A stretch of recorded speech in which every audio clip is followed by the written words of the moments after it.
Sabay-sabay all in one. Sabay-sabay. Sabay-sabay. Siyempre, lahat naman ng binibili mo or lahat ng mga meron ka ngayon, pinag-ipunan mo yan. Ito ba talagang pinangarap mo sa buhay mo na magkaroon sa Gusto ko ganito? pinaharap ko na sa bonus ko. Bibili pa kami ng kailangan. Limitation nito. Dati. Pero wala Dati. Bakit Louis Vuitton? gusto ko lang sa style ko siya. Kahit hindi sila ako kahit saan. Pero parang na-astigit ko sa mga style ko. Nabanggit mo na bumibili ka ng imitation dati. Asan na yung mga imitation na yun? Sayaw. Siyempre, hindi ko po inaano kasi gusto ko na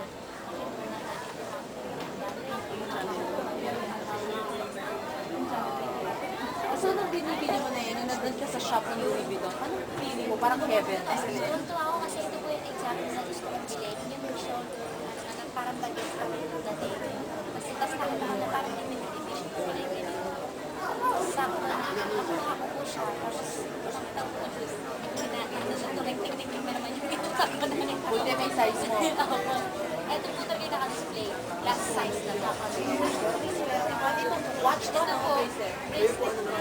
Nakita ka lang po siya naka-display. May white po siya. Nag-iisa na po siyang size para sa akin. So, anong feeling mo nung finally nabibili mo na yung lahat ng show gaya nito, Louis Vuitton, na dati pinapangarap mo? Una po, nag-aaral pa ako para sa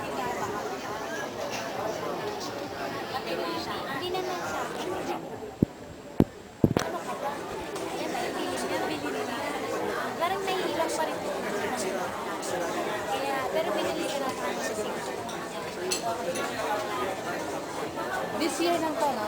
Anong show or anong concert yung ginawa mo para makabili ka niya? Ano po, dahil naman kasi nice record po ako nung tapos that time sa Las Vegas po.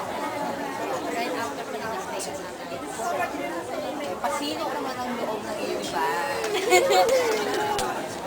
Makulo eh. Hindi, okay lang yan. Ako po ay isang gadget girl. Parang mo ako. Gadget girl, meaning? I am the new Wow! Eh, ba yung latest? And obviously, I'm a big fan of Lady Gaga. So, mas ano ka, naglalaro ka? Nakikinig ka ng show? Nalaro po ako dito. Actually, kabisado ko na siya. Kabisado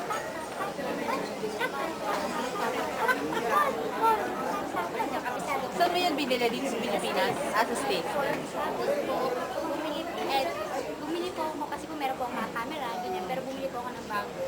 Ito po, 12 megapixel. Pero ang cute niya kasi parang fashion. Pwede siya magsayaw. Yan, malino yung pictures. Patingin naman ang latest pictures mo dyan. Andiyan ba yung manager? Yung sinasabi mo parang ano?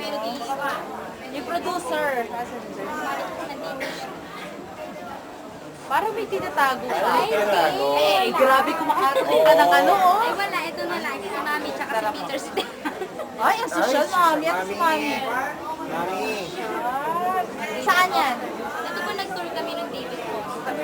Yung, ayan, babat kami sa Mami, pinakata siya. Nasa namin yung millionaire na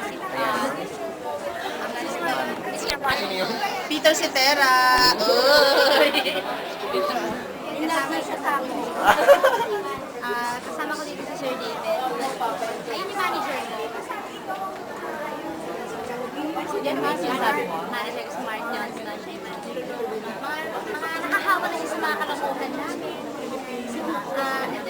Ito yung pinaka-most memorable moment sa akin. Kasi diba, alam naman natin yung movie na Titanic. Yung post na, ganyan, diba eh, wala kami yung nagawa. Eto. Lamig na lamig ako dyan. Halos narigas na ako sa sobrang lamig. Magawa lang namin. Kate Winslet. Ano to, lugar? Sa Canada po. Sa Canada. Isipin yung Canada. Sobrang lamig. So ayun po, so far, ito po, ito si Sir David. Kasama yung mga Filipino crew. Oh. So, talagang naging close na rin siya sa Filipinos dahil sa'yo? Super close. Actually, nung that time, nung nag-showdown pa kami, sabi kami, Filipino! Filipino! Sa piano, sabi, oh, Canada! Oh, Canada!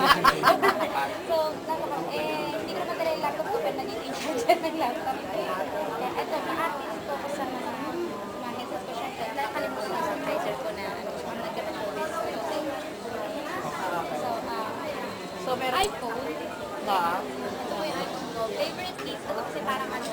Oh, copy. Copy ka. Parang ganun po siya. Yan ang favorite mo sa lahat ng ikwento mo nga, ilan ang ano mo, iPad mo? Ito po iPhone. Yung iPad ko po, meron po iPad Classic, iPad Nano, iPad Nano Video, iPad Nano Video yung bag na may video camera, iPad Touch first generation, iPad Touch second generation, and walang nalagyan iPad Shuffle, tsaka yung So, may 6 ka na. May 6 ka na. Ano sa talagang dream mo rin magkaroon ng iPad? Dream ko po kasi magkaroon ng isang iPad lang, pero syempre, isip ko naman po, so wala lang sa sales. So, nagko-collect, naisip ko na mag-collect ng iPad. So, asan yung binigay ni Ellen sa'yo? Andun po sa bahay. Intact pa rin. Ito yung iPhone ko po. Tapos, syempre po, hindi po mapapasisip na po. Just in case na, ayaw ko na sa iPhone. Pero, for me, the best pa rin yung